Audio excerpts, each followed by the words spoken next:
उस दिन मेरे मम्मी पापा नानी के घर चले गए थे। मुझे घर में रात को अकेले रहने में बहुत डर लगता था, इसलिए मैंने अपनी एक दोस्त पूनम को घर बुलाया था। उस दिन मैंने और पूनम ने घर में काफी एंजॉय किया। रात के 11 बज चुके थे और हम दोनों ने खाना खा लिया था। उसके बाद हम लोग अपने कंप्यूटर पे मूवी देखने लग गए। अभी कुछ ही देर हुए थे कि तभी पूनम ने कहा, काजल, हमें ये मूवी देखने में टाइम वेस्ट नहीं करना चाहिए।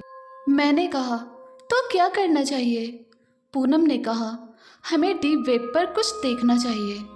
इस पर मैंने कहा, डीप वेब? तुम पागल हो गई हो क्या? तो पूनम ने कहा, तुम वेबसाइट को लॉगिन तो करो, क्या दिक्कत है?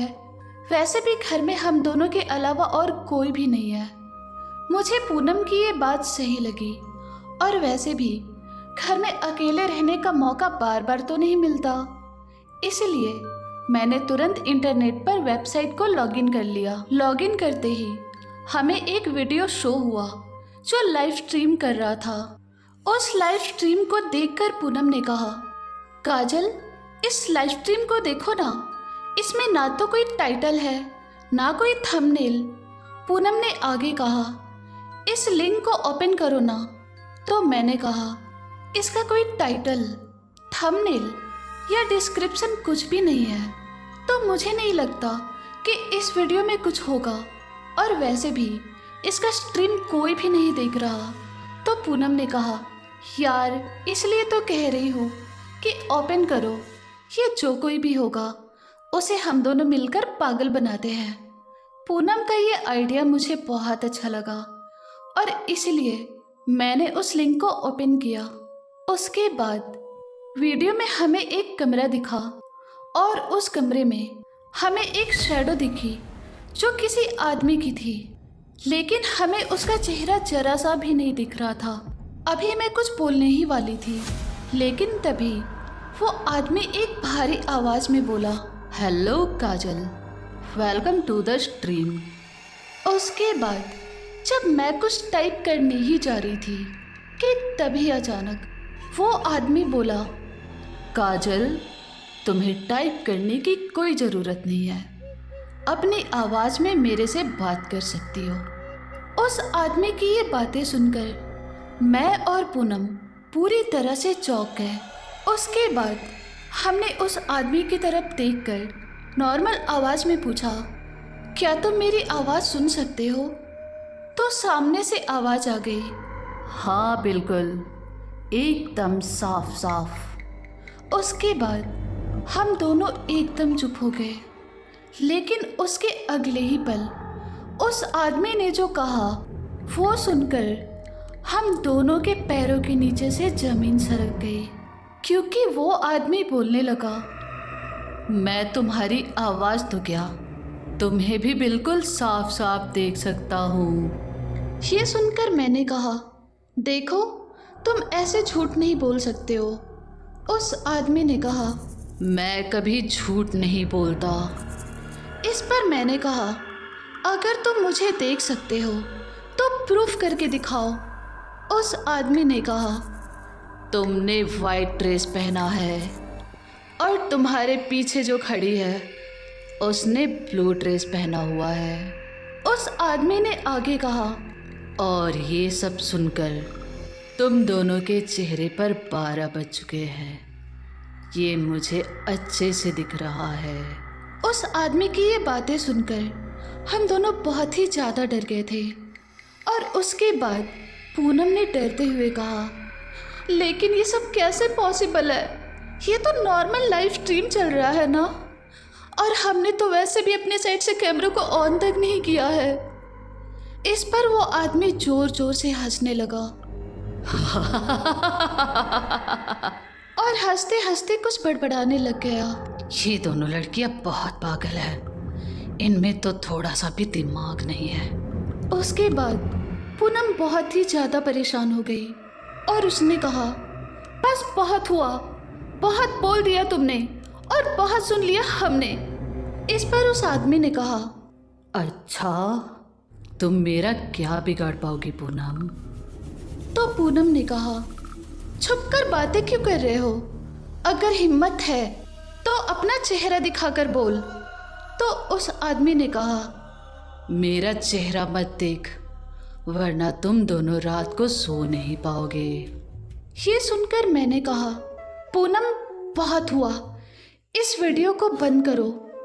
उसके बाद पूनम ने वीडियो बंद करने की बहुत कोशिश की, लेकिन वो वीडियो ऑफ नहीं हो रहा था और वो आदमी बिल्कुल पागलों की तरह हंसे जा रहा था। उसे ऐसा हंसता हुआ देखकर मैंने कहा, अरे क्या कर रही हो पूनम, इस वीडियो को हटाओ जल्दी। तो पूनम ने कहा, देख ना काजल, ये वीडियो ऑफ ही नहीं हो रहा है। तो मैंने कहा, उस वेबसाइट को लॉग आउट करो। तो पूनम ने कहा, वो भी नहीं हो रहा है। इस पर मैंने कहा, तो इस कंप्यूटर को ही ऑफ कर दो। तो पूनम ने कहा, वो भी नहीं हो रहा है। इस पर मैंने कहा, तो इस कंप्यूटर को ही ऑफ कर दो। तो पूनम ने कहा, यार वो भी नहीं हो रहा है। इस पर मैंने कहा, अरे यार कुछ भी करो, लेकिन ये वीडियो ऑफ करो। हम लोग बहुत कोशिश कर रहे थे, लेकिन वो आदमी हमारा बार बार मजाक उड़ा रहा था। देखो लड़कियों, अब तुम दोनों फंस गए हो, कुछ भी कर लो, ये वीडियो ऑफ नहीं होगा।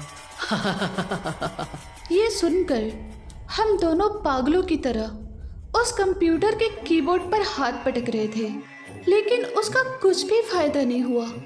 उसके बाद उस आदमी ने कहा, बस 1 मिनट रुको, मैं तुम्हारा लोकेशन ट्रेस करता हूँ, उसके बाद मैं वहाँ पर आता हूँ और फिर हम लोग मिलकर पूरी रात भर पार्टी करेंगे। ये सुनकर मेरा दिमाग बहुत ही ज़्यादा खराब हो गया और मैंने कंप्यूटर का मेन स्विच ही बंद कर दिया। उसके बाद अपने आप ही वो कंप्यूटर बंद हो गया। ये देखकर हमने थोड़ी देर राहत की सांस ली। उसके बाद हम दोनों कंप्यूटर रूम से बाहर आ गए और फिर मैंने पूनम से कहा, ये सब तेरी वजह से हुआ, तुझे ही डीप वेब देखना था ना। मैंने आगे कहा, वो तो अच्छा हुआ कि मैंने टाइम पर कंप्यूटर का मेन स्विच ही ऑफ कर दिया, वरना पता नहीं आज हमारे साथ क्या होता।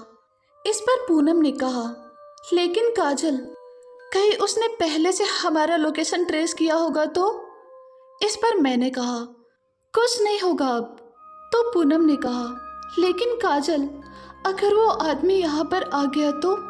तो मैंने कहा, प्लीज़ पूनम, अब चलो सोते हैं। तो खुद भी डर रही है और मुझे भी डरा रही है। तो पूनम ने कहा, लेकिन फिर भी पता नहीं क्यों मुझे लगता है कि वो अभी यहाँ आ जाएगा। तो मैंने कहा, तू पागल है क्या? मैंने आगे कहा, तुझे पता है ना कि उसने कहा था कि उसे लोकेशन ट्रेस करने के लिए 1 मिनट समय लगेगा, लेकिन मैंने तो उसके ऐसा कहते ही कंप्यूटर ऑफ किया था। सो मुझे नहीं लगता कि वो यहाँ आ सकता है। तो पूनम ने कहा, उसके उस मामूली सी स्ट्रीम में वीडियो कॉल का ऑप्शन भी नहीं है, तो सोचो कि उसने हमारा चेहरा कैसे देखा। पूनम की ये बात सुनकर अब मुझे भी थोड़ा सा डर लग रहा था, इसलिए मैंने पूछा, तो अब क्या करें? इस पर पूनम ने कहा, आई थिंक हमें फिर से वो कंप्यूटर ऑन करके देखना पड़ेगा। इस पर मैंने कहा, लेकिन अब मुझ में हिम्मत नहीं कि मैं उस कंप्यूटर को दोबारा ऑन करूं। तो पूनम ने कहा, कोई बात नहीं, मैं ट्राई करती हूँ, बस तुम मेरे साथ चलो। उसके बाद हम दोनों वापस उस कंप्यूटर रूम में चले गए और फिर पूनम ने जब उस कंप्यूटर को ऑन किया तो कंप्यूटर बिल्कुल अच्छे से चल रहा था।